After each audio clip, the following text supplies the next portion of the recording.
Good morning, everybody. There's a few people coming online now, so we'll get started. Look, welcome to today's session. It's my pleasure to join you here today. For those of you who I don't know, my name's Paul Stagg, the Director of Trade at Global Victoria, and thank you very much for joining us for today's session. I do want to start by acknowledging traditional owners of the lands from which we're all joining this briefing, and on behalf of all of us, I pay my respects to elders past, present and emerging. This session is being put together by Global Victoria. Hopefully you're all familiar with Global Victoria. We're the Victorian Government's trade facilitation agency, and we're here to help you take your products and services to international markets. My job just to briefly introduce today's session. It's no surprises to anyone on this line. Food and fibre for the state of Victoria continues to be a huge opportunity and focus for the state. It's a $14 billion export sector. Of course, there's been significant disruption through COVID, but the sector continues to perform well, thanks to many of the companies joining us here today. Really excited by today's session and hearing more about opportunities in the US. The US is really an important market for the state, and the food and fibre team are looking to run more activity in the region over coming years. Today's session, the strategy and what you'll hear presented will really be guiding our efforts over the coming years, and we look forward to hearing more from the team shortly. The Victorian government continues to support firms to access the US market. We've got a long established team based in the States, and this has recently been bolstered as well. So we've had 2 Victorian commissioners appointed to the market, Nigel Warren, who will be based in San Francisco, who we'll hear from later in the session. And we've had a second commissioner as well appointed to the market, Caroline Edwards, who will be based in New York. There's also been some additional funding provided to the market to bolster the existing team, with an additional $12 million provided to really have more positions focused on trade and investment. And Nigel Warren will speak more about that later in the session. Before we get into it, just a couple of very quick housekeeping matters. So just noting that today's session will be recorded. And if anyone has any questions, if you could just please note them in the conversation function and we'll do our best to respond. I'll now hand to Brian Carnahan, our Director of Trade for the Americas based in San Francisco. And in doing so, I just want to give a quick shout out and thank you to the team who have led the development of this work from Global Victoria and put together today's session.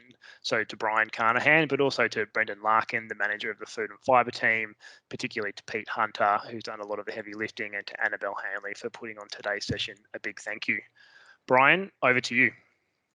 Thank you, Paul. I appreciate the introduction and appreciate the opportunity to be a part of this webinar. I know a lot of the participants that are participating today, so I look forward to speaking with you in the future or other people in the future as we go forward. Again, as Paul said, I'm the Senior Trade Director for the Victoria government. I'm based here in San Francisco.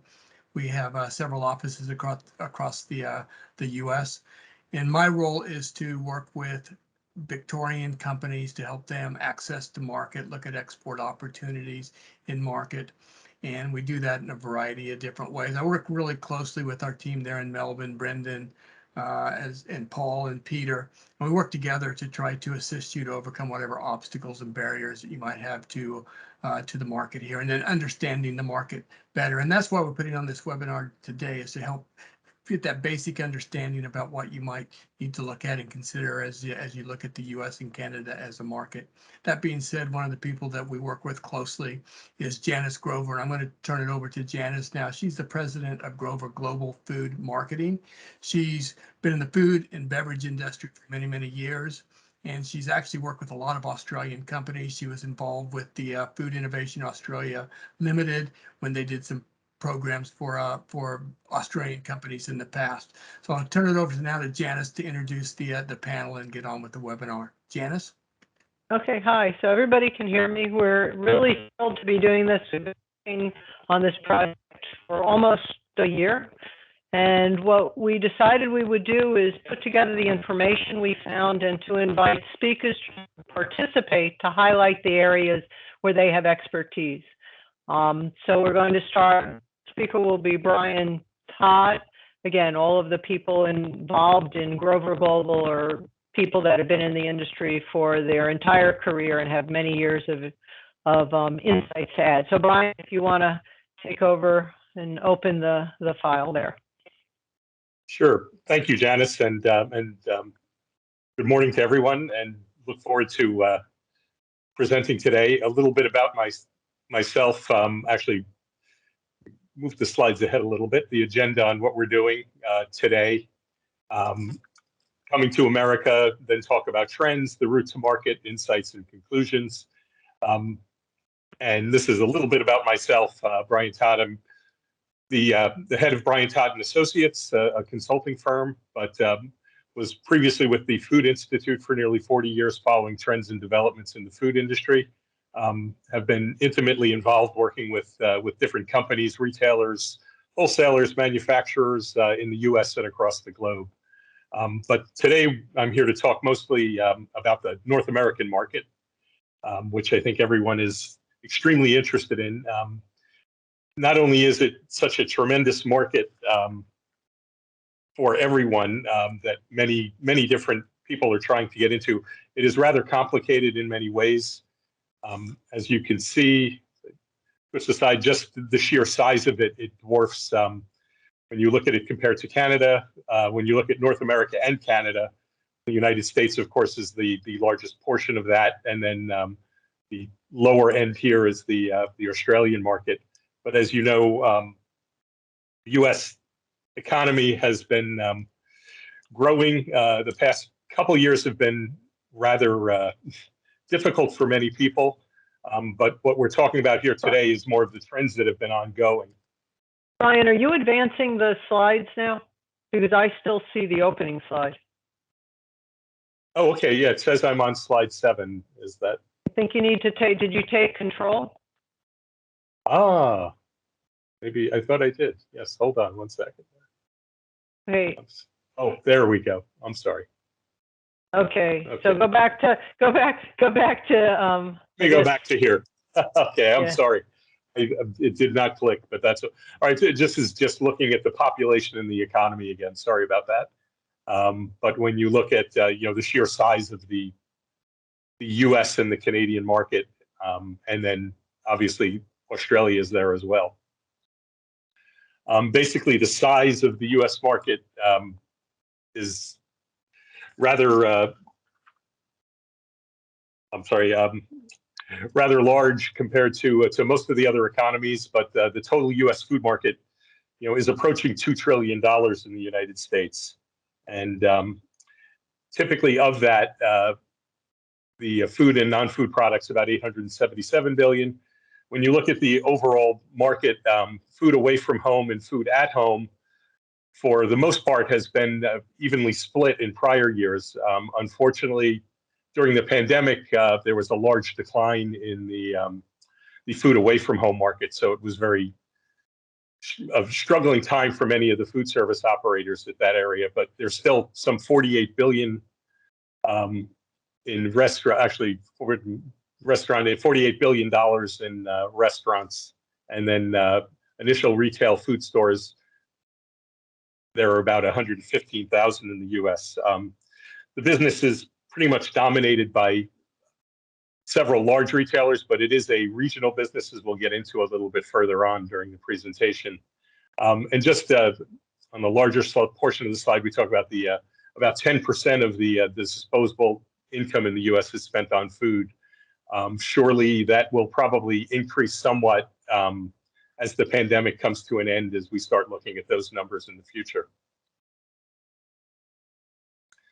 Looking at the structure of the market, there are a couple of ways to look at it. On the retail formats, there are several different. When you go into the mass merchandisers, such as the Walmarts and the Targets, who also have superstores, the typical supermarket chains, which the Krogers and Loblaws and ShopRite in the Northeast, Wegmans, another one, warehouse clubs, looking at the Cisco's and the BJ's. Discount stores, pharmacy and drug stores have become a large player as well. in the US with locations in pretty much every major city. Convenience stores and then specialty stores, and of course, e-commerce has become a growing portion and also takes up a large portion of the business of many of those players above it. Currently, probably about 20% of all retail sales are coming through e-commerce in the US. So we expect to see that to grow. Of course, the pandemic accelerated that trend greatly in a short period of time, more than doubling as a result of the pandemic. Looking at the buyers on the left side of the screen, there are various types, whether they're specialty food, they're broken out by departments. I know Janis will go into this more during her portion of the presentation. The market share by channel, when you look at exactly who is holding the business, this is a great chart showing that supermarkets still account for about 49% of it. If we had done this presentation 15 years ago, it would have been more like 66 to 70% would have been done by supermarkets. But we've had a lot more competition in the food retail space from not only mass merchandisers and warehouse clubs, but other entries into it. And among those areas, we've had a lot of activity, particularly in the supermarket area in the U.S., where Kroger is the largest chain retailer, but more have been entering, such as Lidl coming in and Aldi. So all looking for a bigger piece of the pie, which has been an ongoing trend. Many years ago, back in the 90s, when Walmart entered the market, they were a new player, and everyone was somewhat afraid, but I don't think anyone thought how fast they would grow and how major they would become.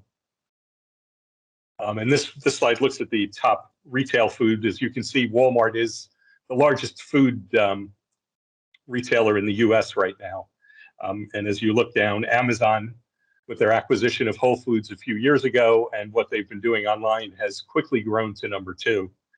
Kroger is in there at the number 3 spot, and they continue to grow. They are currently on a path. They are not national, but they are expanding greatly, and not just through brick and mortar stores. They are expanding using fulfillment centers where they're just doing online delivery in certain areas. I think they just recently opened one in Florida, one in North Carolina or South Carolina, and continue to expand on that front.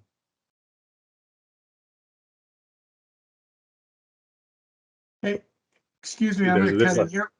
Brian, I'm going to cut in for a moment. The slides are not advancing. Okay. We're still on slide 10, and we've been there for most of the time. Okay, let me see if I can. Okay, you're on 910. The market share, are you on slide 11 now, top food retailers? No, we haven't moved to slide. We're not moving the slides at all. Okay, yeah, it does not have. Let me stop presenting and come back to present. I am. Okay, so Brian, you're on slide 10. Okay. Slide 10. Okay. Talking about the retail market, and I apologize for this. Yeah, and I was mentioning about Kroger with their fulfillment centers, opening them up, which are not brick and mortar stores, but just hubs that they will use to do home delivery, which is a tremendous trend moving forward. Next slide, please. Okay. Actually, and this is basically what I was talking about before, where we have Amazon, number 2, Kroger, then Costco, Walgreens. This is a combination of the largest retailers in the U.S. As our research has shown, it is very regional as far as retailers are concerned, whether it's the Northwest or the East Coast, where the retail market is very varied. So there are different players in each market, but Walmart and Amazon pretty much cover the entire U.S. Next slide, please.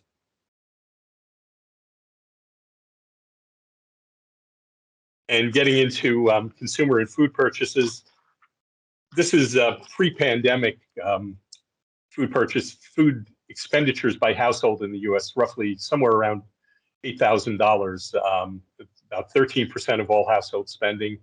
looking at this, in-home eating accounted for about 57% and away from home eating 43%. If we were to put up the slide for 2020, when the pandemic hit, this changed significantly, where in-home eating jumped to almost 70%. So there is quite a difference there. It is trending backwards. So just a reminder for anyone looking at data, when you start looking at 2020 data, realize that it will be an anomaly in many ways, especially for the food business. But as we start to return to more normal market conditions after the pandemic, things will change. The other thing I wanted to bring up before I turn it back to Janis is, as far as food prices, food inflation has had a major impact, not just in the U.S., but around the globe. Latest figures just this week, or released by the government, U.S. inflation is somewhere around 7% at the retail level, and just announced today at the wholesale level about 12%. So we see this continuing for the near future, but certainly those large increases will probably start to ease down the road. But just something to be aware of as you move forward. But I will turn it over to Janis now. Thank you. Okay, thank you, Brian. So can you advance one slide? Okay, this is my smiling face. So basically, I've been working in this business for 30 years. I always say that 30 countries in 30 years. It was very thrilled to spend time in Australia, and have continued to work with some Australian companies, watching the program develop. Can you hear me clearly?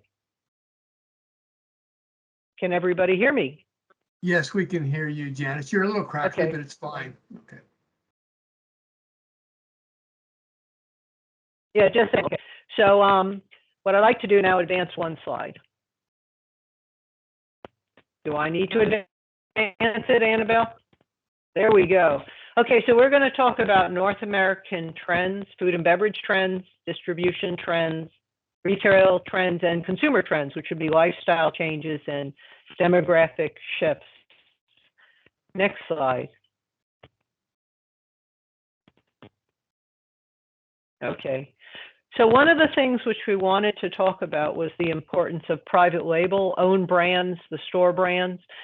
At this point, 23% of all units sold in stores are their store's own labels. Dollars, it's almost 20, it's 20% of the dollars, so that's units, dollars, and it continues to increase.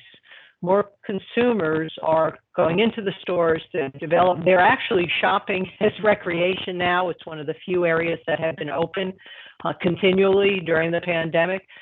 People develop a relationship with their stores, and I know you're familiar with people like an Aldi's, which is Trader Joe's, Lidl's, these Loblaws in Canada. They're almost entirely private label stores. And one of the things we always say is it's a lot, the great point of entry to work to pack for a brand, which is the store. And so it's something that a manufacturer should really consider. Next slide. Okay, so we're going to say, go small to grow big. One of the things that we talk about is it's a very expensive, long process to enter the U.S. market. The best way to establish success is to pick a region, understand completely the costs involved, the challenges involved, where there's opportunities, because our retailers and distributors look to see what else is going on. So they'll see you were very successful in the New York market, or you were very successful in a leading store in the Midwest or in California. At that point, you've established a brand essence in the market. You have some proof of concept, and you can then build on that. So let's go to the next slide. So one of the other things we want to talk about is the size of the market, and then are you looking at stores on the East Coast or the West Coast? So if you look at an area like Miami, there's less away from home purchases than at home purchases. It's the style of the community. They're going to shop in the stores eat less at the restaurants. In San Francisco, there's more of a culture of eating out. So it's almost equal, where the same number of meals you purchase out as you purchase inside your home. And then one of the other things, so that's Miami on the East Coast, San Francisco on the West Coast, but then you can look at different markets. So if you look at an area like Honolulu, which is has a smaller population, it's very expensive to fly food into that market to distribute. So that has a different cost of handling from Florida, Chicago, Boulder, Boston, Austin. One of the things that's also important is, who's growing in population, or is the cost of living index showing that these are people that are interested in specialty products. So it's not, one of the things the Australians have mentioned is that it's a giant market with many small markets within the geography that need to be addressed. And there may be products that are very successful on the East Coast or in the South that are not successful on the West Coast. So you may end up with a regional distribution strategy. So next slide. I feel like I'm Vanna White, if people either turning the pages. So for consumer trends, we have different segments, behaviors, purchasing decisions, and promotional programs. So we would segment our consumers as active lifestyle, activists, family feeders. People obviously have larger families, flavor seekers, foodies or food enthusiasts, people looking for healthy products, parents and children, people who are snacking. And then there's actually a tech foodie, someone who might purchase products that they see online or that they think will are very trendy. I know that you're very much aware that there's a lot of behavioral decisions in consumer trends. So are we environmentally healthy? Is that the most important purchasing decision? Is that our health and wellness is going to just drive us to a particular product? We're looking for convenience, or is price the most important part of this decision? A lot less on the convenience, because a lot of us were driving less. Went from driving 40,000 miles in a year to, maybe a few thousand miles. So in the purchase decision, is it something that's experiential? So it's we're enjoying it, it's fun, it's healthy. Is it an impulse purchase? I walk into the store and I see that interesting new chocolate flavor or a preserve and decide to pick that up. Do I plan to go and shop at brick and mortar, or am I going online?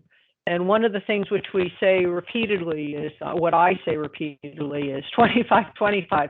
In the year 2025, we expect 20% of specialty food purchasing decisions to be made online on a mobile platform.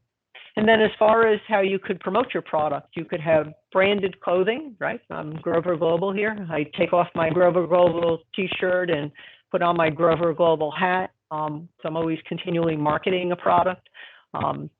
Coffee, gift sets, hammocks, on-site target events, different types of partnerships, podcasts, and very specific social media communications. One of the things which increased dramatically recently is a lot more outdoor farmers market, food festivals. People were more comfortable being outside, a lot of outside eating venues developed, and they're going to keep that after it's become a different way of serving food and selecting food. Next slide. Okay, so food and beverage trends, these are always fun.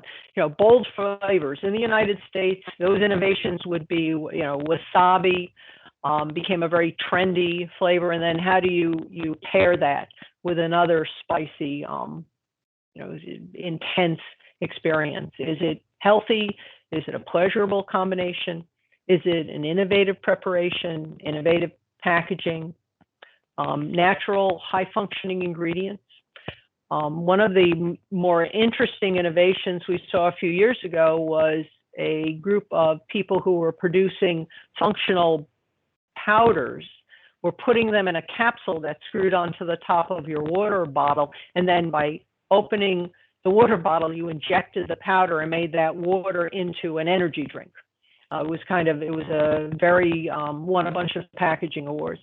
Food and beverage, or we use, crossover into personal care, cosmetics, household. So if we go back to the conversation I had about coconut oil, the same exact product is positioned as a hand cream or as a food ingredient or as a cosmetic lotion. Product forms, is it a powder, a liquid, a capsule, a tablet? And then one of the things which is emerging is medicinal foods. So I'm sure you're familiar with the keto diet, the gluten-free diet, and now we have the low FODMAP diet that's coming into our market, which originated in Monash University with FODIs. And FODIs will be one of our speakers at the next session. Next slide.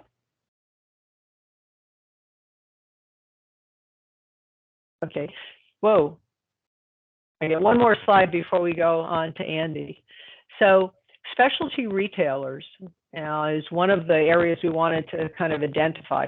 There are organic specialty stores. So that might be a Sprouts, Whole Foods, where everything in the store, the consumer walks in and believes that product is better for you, that it's met a higher standard. The wine and spirit shops are crossing over to become food experiences. So there's cross merchandising. I worked on a project with an imported chocolate that was paired with wines, and it was on a package that was actually looped over the neck of the wine. Obviously, gift shops continue to expand. Bakeries, farmers markets,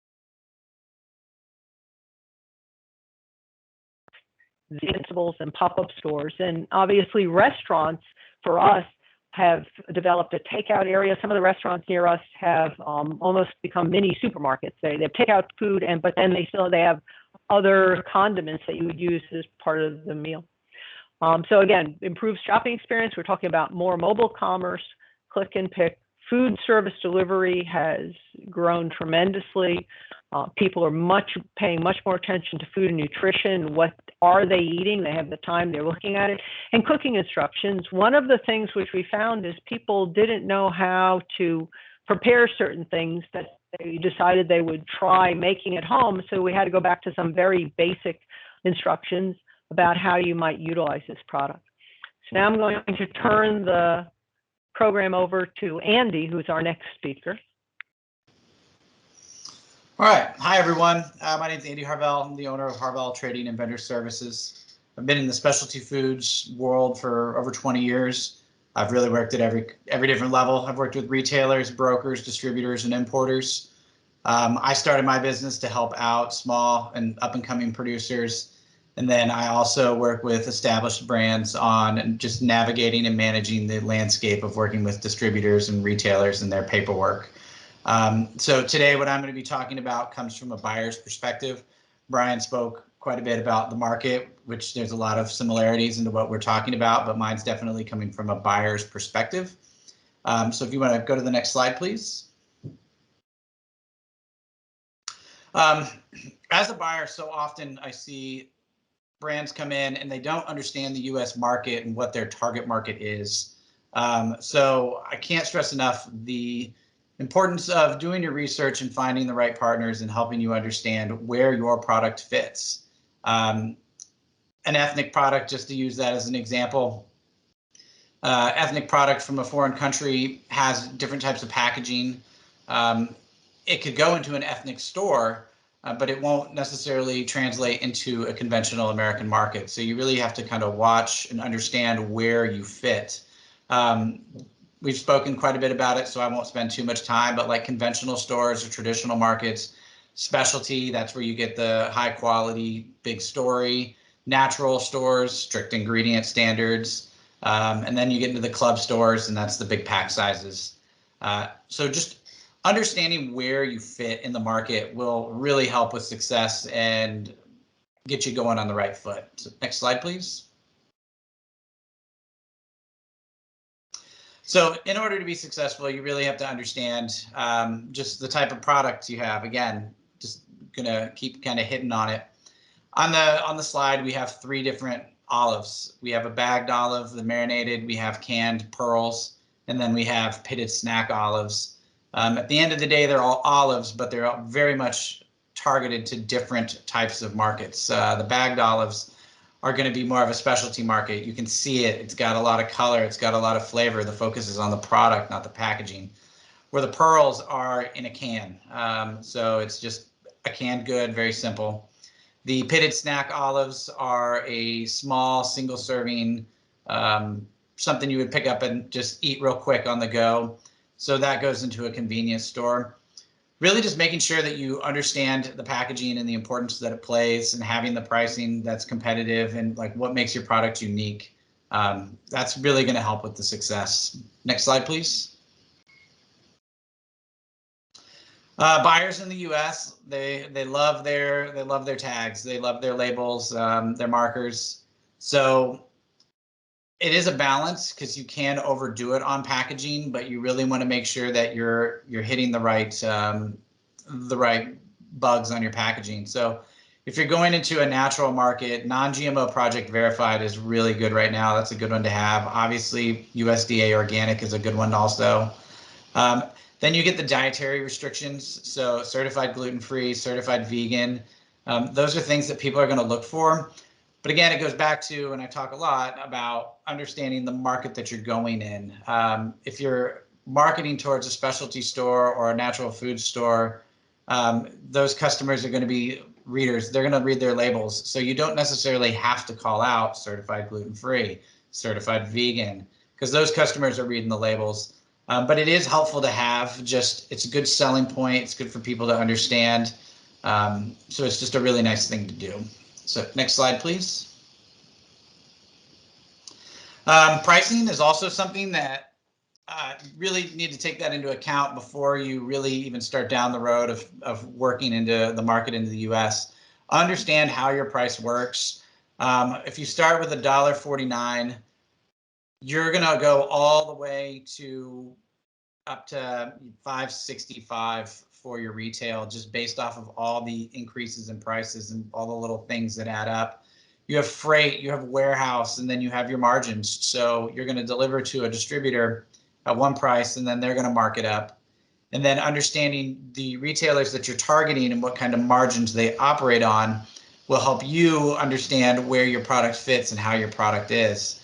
So a retailer that's operating on a 55% margin on a cost of $2.30, they're going to retail that for $5.11.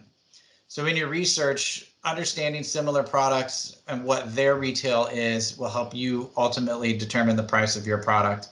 But it is just really important, and I like to talk to my clients and make sure they understand that you're selling it for $1.49, but by the time it's getting sold to the retailer, it's going to be a lot. It's going to be a little bit more.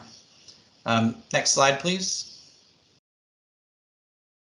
So brokers are boots on the ground. I'm a big proponent for brokers. I have a client that I work with right now who I'm trying to convince to hire a broker, and once he hires a broker, he has no need for me. They're connected. They have all the relationships. They can get you into meetings. They can get you introduced to people, and they don't cost a lot. You have to look at the value proposition of it. So if you spend 3 to 5% on a broker, and they're opening the right doors for you, I mean, that's worth every penny. Brokers, something that I talk to my clients about all the time, is make sure you really interview and do your research on your broker. I always like to suggest to ask them what accounts they work with, make sure those accounts are what you are targeting. And then always follow up with what products they've placed with those accounts. If they've placed a lot of products with those accounts and they can quickly name them off, then they've got a good relationship with the buyer more than likely. So it's a little bit kind of help you get in a little bit easier. They're really the ones that know all the review schedules, everything you need to know. As a new company coming into the US, I highly suggest a broker or hiring a very experienced US sales-based individual. Next slide, please. Again, just to keep kind of talking about brokers, they'll help you out. They'll get you the go-to-market strategy. They help you with the paperwork. They verify and they go into stores and help make sure your product is on the shelf. They prevent and circumvent problems. You could be talking to a broker, and based on what you're telling them or the conversation you're having, they can identify whether you might run into an issue. They also can keep an eye on competition. So if you are working from another country, staying in touch with your broker, they can work with you and help do your comp shops and see what your competitors are doing. So next slide, please. Distributors. So distributors is really what makes it all happen, and making sure that you have the right distributor is always a good thing. I often talk to suppliers who they want to get into a distributor, and that's their target, and that's good. And that's a good target to have. But a lot of times the larger distributors in the US won't bring on products unless there's already a customer. So that's where the brokers come into play. Distributors are typically specialized, focusing on just specific markets, independents, and then seasonal outlets. So understanding where those distributors that you're targeting can go is also very helpful. So if you're working with a retailer and they can get you into a distributor, knowing what that distributor goes will help you determine whether or not you can invest a lot into growing your business with that distributor, or if it's going to be more of a single channel, only a handful of accounts. So that's just something to keep in mind. Next slide, please. So talking about, again, just cost, understanding what happens when it gets to a distributor. So you have purchasing agent, you have warehousing, account executives have to be paid, you have commissions, you have pack out, so people moving product onto the shelf, resets and planograms. You typically have to pay to participate in a reset or planogram. Fair share is a common term. You have to pay for damage and returns. So most distributors will include a damage/return allowance that they will just tack on. And then you have to pay for the buildings, insurance, and staff. With the way trucking is in the US, drivers are on a little bit of a shortage. So as driver salary goes up, those numbers will probably look to go up a little bit more. Next slide, please. So warehouse location is just, when you're looking at your retailers and you're understanding where the location is of the warehouse, again, it gives you an idea of where you can put your product and where you're going to go. If you have a warehouse in the Southeast, you're probably going to struggle if you want to target a chain in the Midwest. That impacts also your pricing and your broker selection. Some brokers, if they are based in one region of the company, they may not have as many distributor contacts as you want. So based on that alone, you could ultimately, as you grow your business in the US, have a handful of brokers that cover the entire country and just different companies. So something to keep in mind when you're looking at warehouse locations. Next slide, please. So finally, just to wrap up my piece, and then I'm going to hand it over to Lauren. With your product, I can't stress enough how much I tell my clients, really understand who you are, what your product is, and where it fits. Knowing those things can save a lot of headache and a lot of heartache. When you go to a buyer and it just doesn't fit, you're not going to get the reaction you want, and it might be deflating. So doing the research and understanding what you have and where you fit will save you a lot of time, energy, and money. So thank you very much. I'll pass it on to Lauren. Hi, so I'm Lauren Handel. I'm an attorney, and my firm is called Handel Food Law. I'm based in New Jersey, and my practice is entirely focused on food businesses. So most of my clients are brand owners or manufacturers of packaged food or beverage or dietary supplement products. But I also have clients in other parts of the food supply chain, from farmers through importers, distributors, restaurants, caterers. And a lot of what I do is regulatory compliance and reviewing people's labels and marketing materials, both for purposes of compliance with the law, but also because there's a huge risk of litigation in the United States for things that people say about food and beverage products. Next slide, please. So this presentation is focused on labeling and advertising, intended to just give you kind of a high level review of kind of what the main concerns are and the kinds of things that I look at in helping clients to comply and to minimize the risk of a lawsuit. So in terms of regulatory framework, who could come after you for an issue with your labeling or advertising?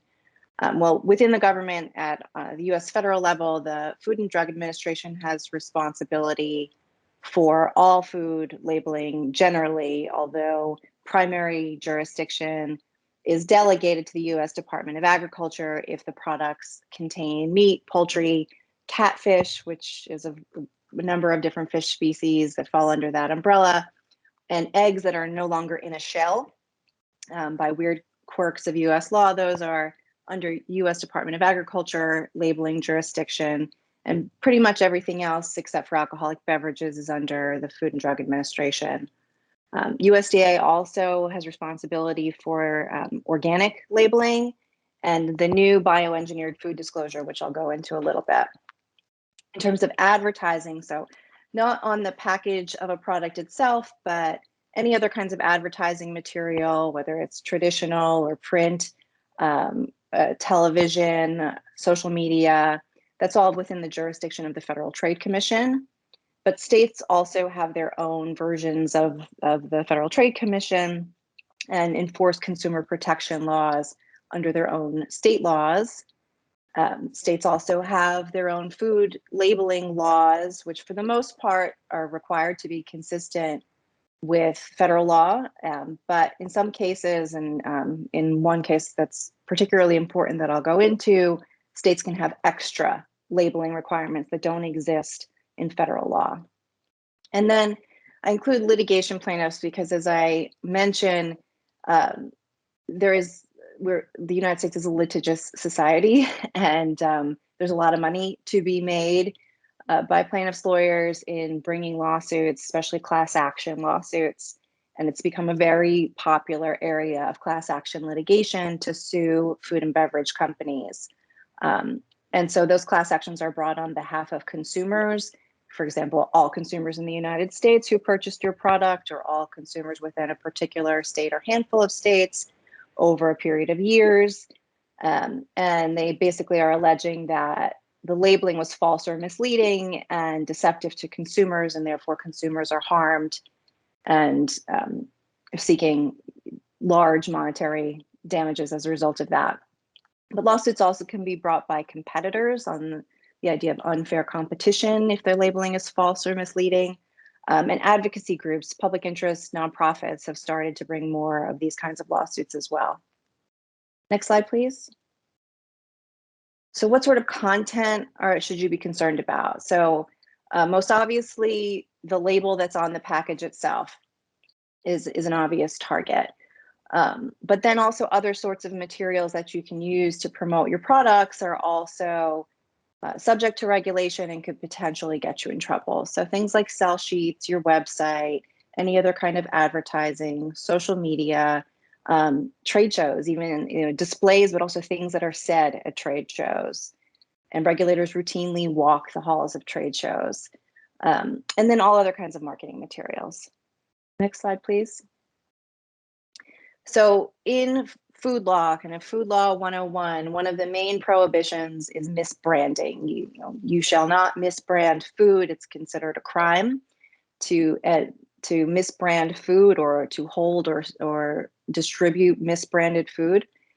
But there are different forms of misbranding. So one version is that the labeling is false or misleading in some respect, and that can be because something on it is inaccurate or is deceptive, but it can also be not only what is said, but what is not said, the failure to disclose some facts that would be material to consumers. Product can be misleading as to the fill of the container. That's another form of misbranding, if consumers will think they're getting more of a product than is actually in the container. And then another form is kind of technical misbranding. So there are a variety of regulations that require specific things or that regulate the way that claims can be made or the standards for making certain claims. And the violation of any of those rules is also considered misbranding and makes the product unlawful. Next slide. So kinds of things that are regulated in the United States. And so claims, when I say claims, I mean any representation about the product and its characteristics, or how it was made or benefits of the product can be a claim. And there are particular regulations around the kinds of claims that I've listed here. So any sorts of claims about the nutrient content of a product, there are very specific rules. For example, claims that a product is a good source of calcium or low in fat. There are particular criteria for making those kinds of claims. Healthy and variations on the term healthy when used in the context of talking about the nutrition of a product is also considered a nutrient content claim, and there are specific criteria for being able to say that. Gluten-free, which has been mentioned as a popular claim for food packaging, is defined in FDA regulations. And then there are things that you absolutely can't do, which is to make any sort of disease claim, meaning a claim that a product, a food or a beverage, is useful in treating or preventing or mitigating any sort of disease, any sort of not normal health condition, makes the product a drug under US law, and that is prohibited. There are health claims, which FDA has approved, certain claims that a product has an effect on the body, and they're very specific language that has to be used. They're not the most attractive from a marketing standpoint, but for certain kinds of nutrients and ingredients, an FDA approved health claim may be possible. And there's something called structure function claims. So this is in the category of health related benefits, but it's a claim that a product or something in the product has an effect on a structure or function of the body. They are allowed as long as they don't cross into that territory of disease claims, and the marketer needs to have adequate scientific evidence to back up the claim. So there's a pretty high bar for the level of scientific substantiation that you need to be able to make that kind of claim, but if you have that, it is lawful to do so. And then organic, as I mentioned, the US Department of Agriculture has the National Organic Program regulations. With very small exception, almost anything that you say in representing that a product is organic requires certification by a third-party certifier. Next slide, please. So USDA also is responsible for what is new in the United States, the bioengineered food disclosure. That compliance is mandatory just starting this year. And it requires a disclosure if a product has a detectable amount of bioengineered material. So it's what's commonly called GMOs in this country. There's a list in the regulations of foods that are commonly bioengineered, and that is based on the US market and can be significantly different in other parts of the world. But if a food you intend to sell in the United States has an ingredient on that list, it is presumed to contain detectable amounts of bioengineered material, and therefore to require a disclosure, unless you can document that it does not contain a detectable amount of bioengineered material. And the disclosure, that little pretty icon, is an example of a disclosure that satisfies your obligation. Other claims that are targets, that have been targets over the last several years for class action litigation. It's mentioned that natural is an attractive kind of positioning from a marketing standpoint. It is a huge lightning rod for litigation in this country. So something you need to be very careful about, making any sort of representations that a product is natural, or other variations on that, like simple or wholesome. No artificial flavors and preservatives is more specific than natural, but still has been a large target of litigation. Then there's a category that's broadly described as health washing, which is kind of generally portraying a product as perhaps more healthy than it really is, or representing it as healthy even though it might have relatively high levels of sugar or fat. Claims about characterizing flavors, in particular vanilla, is a very tricky area right now because there have been so many lawsuits. Representations about sustainability and animal welfare, slack fill, which is underfilled containers, and Proposition 65, which is California law. I'll talk about a little bit more. Next slide. So as an example of natural, so this might be slowing down a bit. I mean, it certainly has slowed down from the most active period of litigation around the claims natural, but this was an example of Wesson oil, canola oil. Canola in the United States is primarily GMO.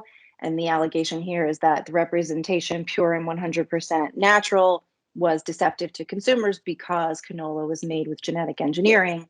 But other kinds of products that are highly processed or have synthetic ingredients have been targeted.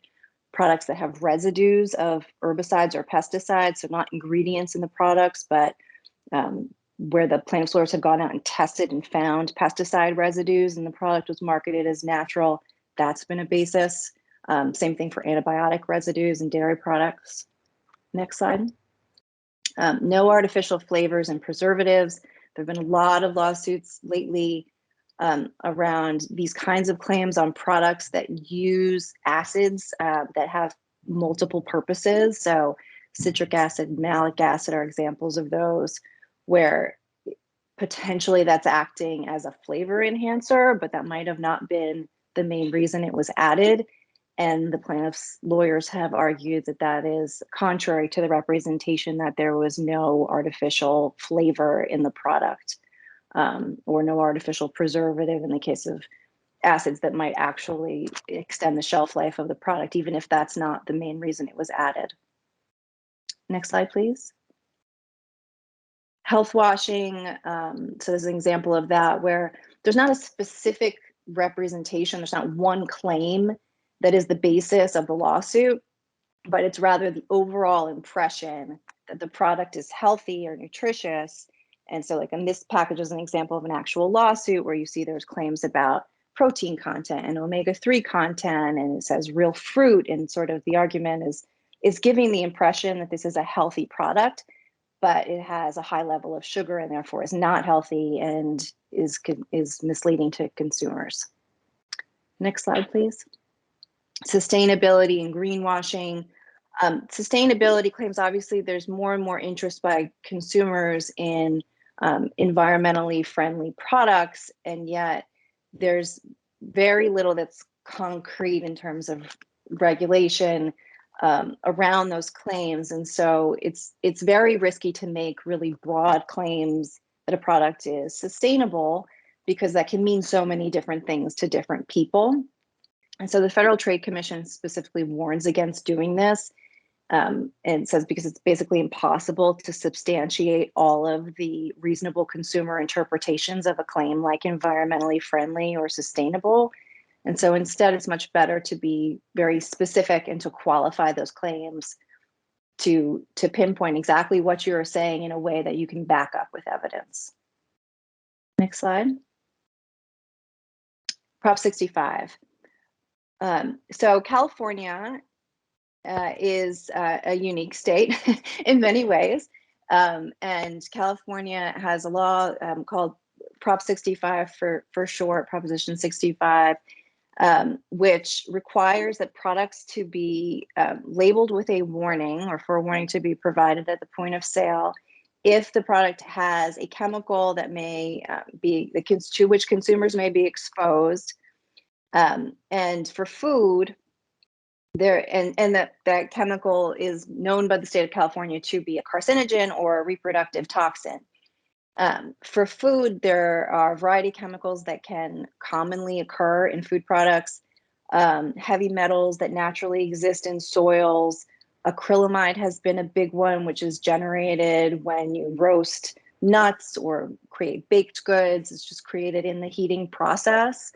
BPA, which is very commonly used in packaging. So there are a variety of examples of chemicals that can commonly occur in food and beverage products at levels that exceed.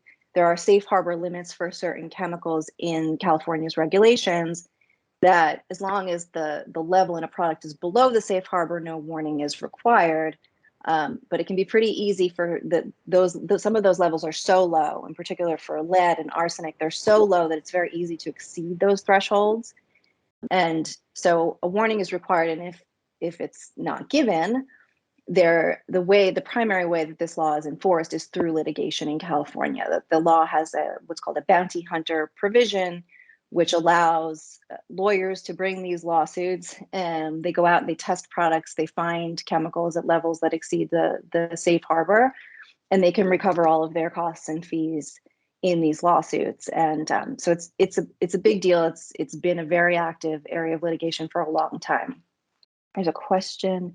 Do we have to be aware of US, Australia FTA in terms of action being taken in Australia for a breach in the United States? I'm actually not sure what that question is asking in terms what. So I don't know what FTA is standing for in that context. If Brian, if Lauren, you can clarify that, I'll be happy. Lauren, that's the free trade agreement between the U.S. and Australia. Okay, yeah. So I'm not a trade lawyer. I'll just say that very candidly. I am not a trade lawyer. So I can help with regulatory compliance in the United States, but no, so I can't answer that question.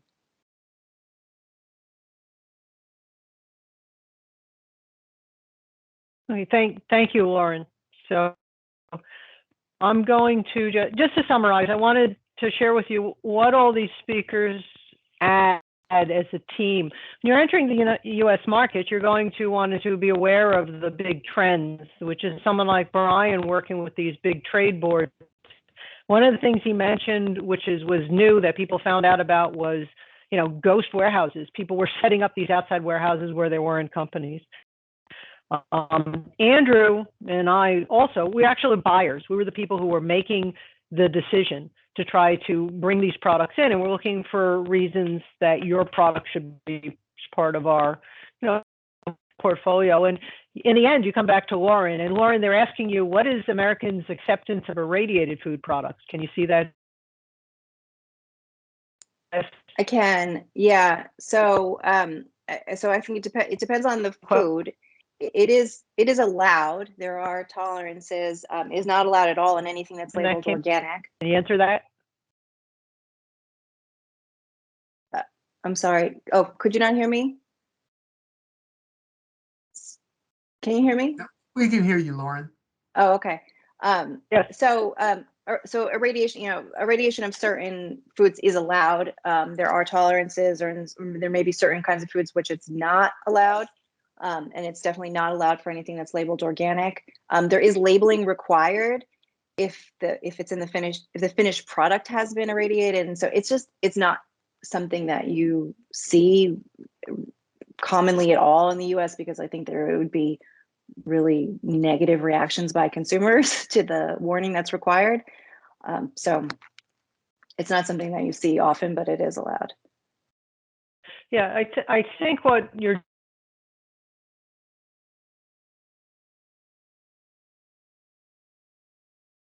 talking about, what interview could you? There's a question for you, Andy, if you can go on. Yeah. Okay. Sorry, Janis, you're kind of cutting in and out, just so you know. Yeah. How do you find appropriate broker for your products? I mean, there's the easiest answer is you just go online and do some internet searches. But there's also people out there like myself and Janis, and there's other companies out there that have connections and can help you find those brokers. So I think it just depends on, a good place to start on this call would just be reach out to myself or Janis and what product you have, and then we can kind of help you go from there. And then, sorry, there was another one I did not see. If you are supplying American chains, in other Asian countries? Is there an approach to the US that you would recommend?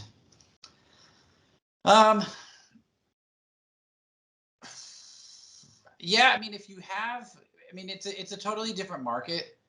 So, I mean, if you have experience with a retailer in another country that is an American chain, I definitely think that bodes well for you. But it still is a different market. So I think your approach would really just have to be the same as you would just to enter the US market for the first time.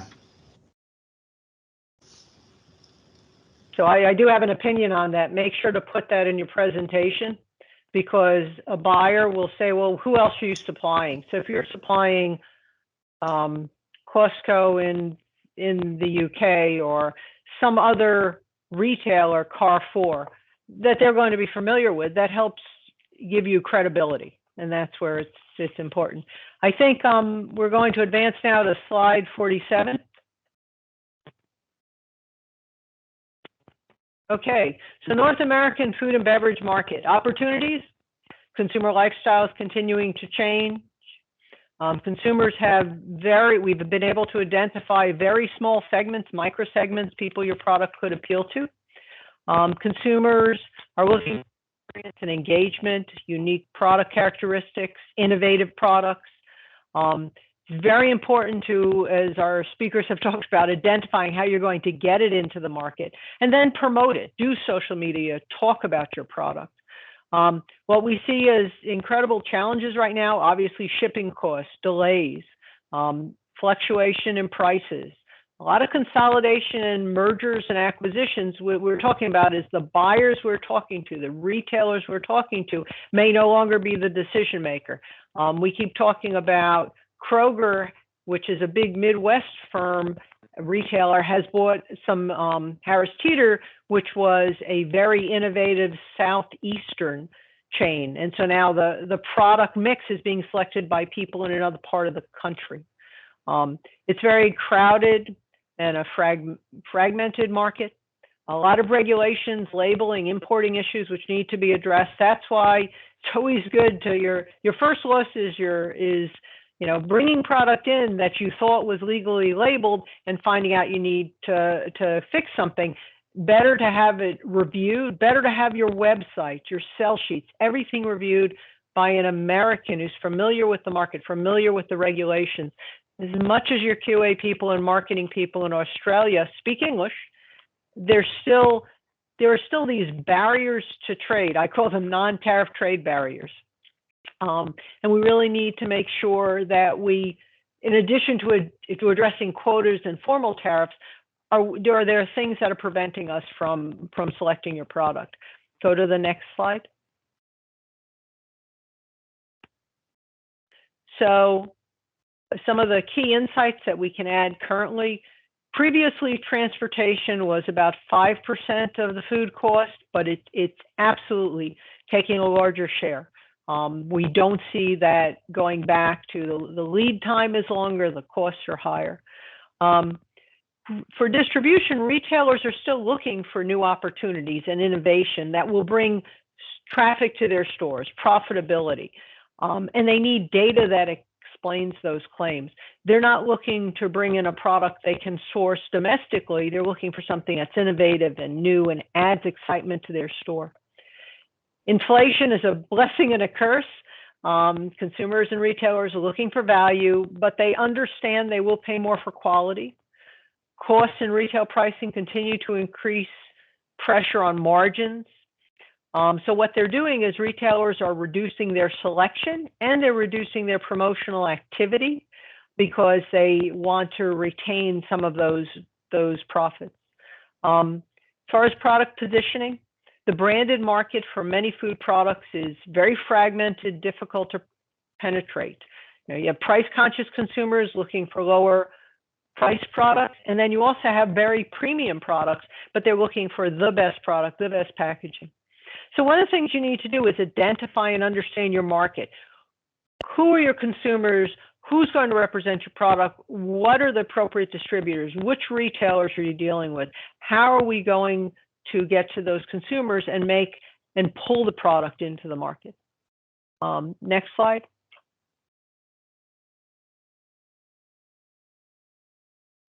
So just in conclusion, Australia's strong reputation for food and food certification has a major benefit. American consumers, American buyers see Australia as a good potential partner.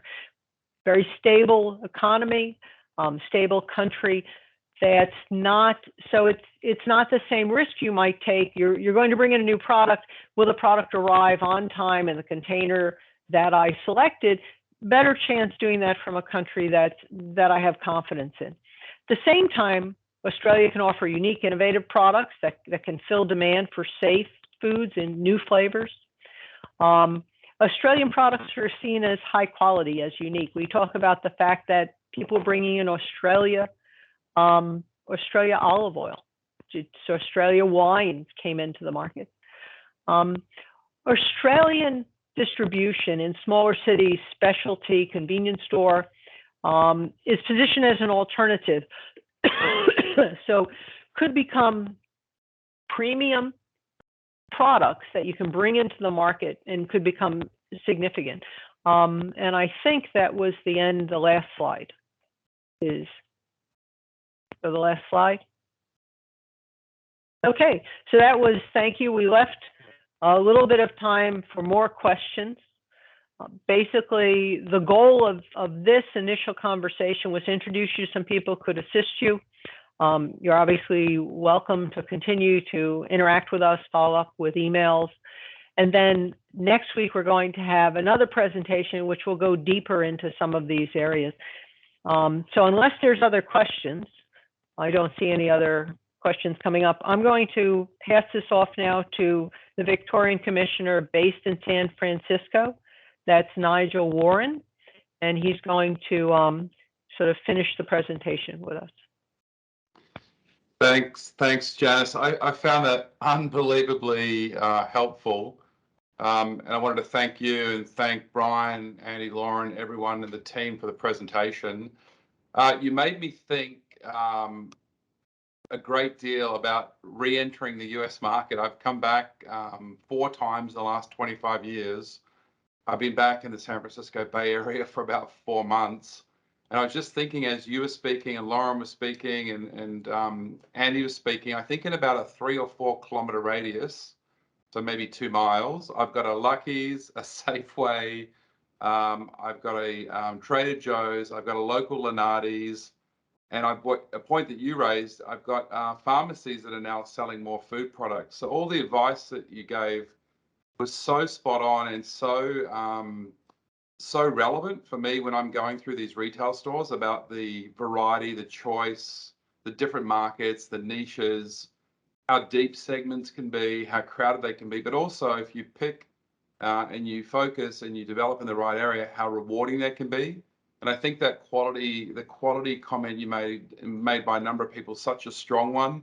I was in Safeway locally here like 2-3 weeks ago and was just really impressed with 4 Pillars Gin, which is from a great part of Victoria, and how they had positioned that product, how that product stood out and matched a crowded space. Had been done really well, and you can see the quality positioning of that product. So I think if you get it right, it's a super rewarding market, but all the points you raised are just so relevant. For us, this area is really, really important. We're going to be expanding the team here with more trade resources, and Brian will be leading that charge. He's done such an amazing job over the years, and we'll be building out more of a trade team here across the US, and in fact, across North America. So working with the people that presented today is going to be really critical. We're a resource for you as Victorian companies to tap into. We're here to support and serve you, and we're here to be a resource for you. So I'd say don't be shy. Don't be at all anything except picking up the phone, dropping an email, contacting us, because it's such a major priority for us to support you. So look, I'm really excited about, Janis just mentioned the session on the 23rd at 9. I'm really looking forward to that. So I just wanted to wrap up and thank everyone and appreciate all the really great content today. It's incredibly valuable, but thank you, and I'll pass back to you.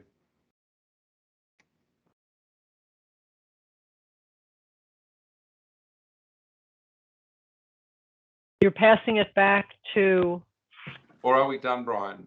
I think that's the end of the presentation. Yeah, So thinking we'll back see. to Brian, yeah. Yeah, so we'll see everybody next week at the same time on Wednesday. And again, like Nigel said, please reach out first with any further questions. Thank you, everybody. Yeah. Thank you, everyone. Well, take care, and please feel free to email all of us. That's what we're here for, is to help you bring in those wonderful products. Okay, take care. All right. Awesome. Thank Bye. you.